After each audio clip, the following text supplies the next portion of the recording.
The Heresy of the Catholic Church. Did you know that it's against God's law to rewrite the Bible? Revelations 22:19. And if any man shall take away from the words of the book of this prophecy, God shall take away his part out of the book of life.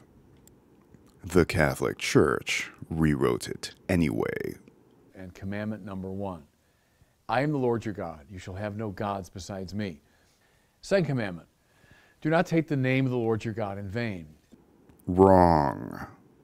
The first commandment is, you shall have no other gods before me, meaning worship the one true God only. The second commandment is, you shall not make for yourself a carved image. This means don't worship or bow down to anything in place of God.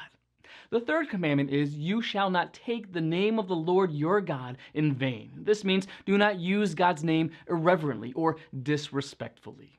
The fourth commandment is, remember the Sabbath day to keep it holy. This means rest from work on the seventh day of the week and remember what God has done. Speaking of Sabbath, that's another thing the Catholic Church changed. In Genesis, it is written that God created the earth in 6 days, and God blessed the seventh day and sanctified it.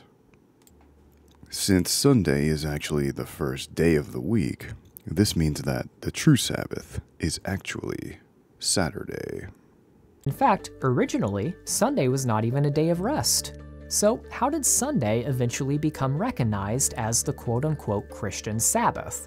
Well, on March 7th, 321 AD, the Emperor Constantine decreed that Sunday would be a day of rest. Christian historian Justo Gonzalez summarizes the significance that this edict had for Christians. Now that Sunday became a day of rest, civil laws had to determine what work was lawful on that day. This was soon followed by ecclesiastical laws also determining which activities were allowed on Sunday and which were forbidden. Under such circumstances, it is not surprising that Sunday was now connected with Sabbath rest and with the commandment ordering it. This was the great change introduced by Constantine's decree. It brought about a connection between Sunday and Sabbath rest that was not present in earlier Christian thought and devotion. In the long run, this would lead to discussions as to whether Sunday abolished the Sabbath, whether Christian worship should be on the Sabbath, and so on.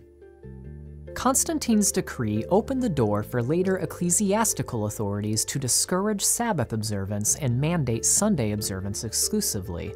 For instance, around 60 years after this decree, the Council of Laodicea's Canon 29 demanded, Christians must not Judaize by resting on the Sabbath, but must work on that day, rather honoring the Lord's Day, Sunday, and if they can, resting then as Christians. As time went on, church authorities increasingly disparaged Sabbath observance and promoted only Sunday observance, as Strand remarks.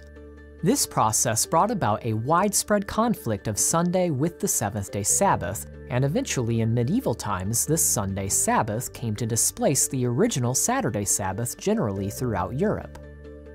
After the Reformation, in English-speaking countries, Sunday not only replaced the Sabbath, but also even came to be called the Sabbath. Protestant Christian confessions, sermons, and literature from this period all affirm the Sabbath commandment, yet Sunday is what is meant. So the Sabbath was changed from Saturday to Sunday not by the scriptures, but by political edicts and church councils centuries after the time of the apostles.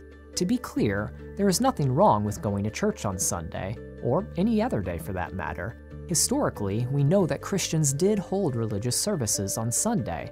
However, there is a problem when we break commandments for the sake of keeping traditions. We must not be like the Pharisees whom Jesus rebuked by saying, "You have a fine way of rejecting the commandment of God in order to establish your tradition." May we as Christians uphold the scriptures as our final authority. The fourth commandment says to honor the Sabbath. The seventh day, not the first day or any other day, is a holy day that God told us to keep. Let's obey the scriptures like the apostles did and remember the Sabbath.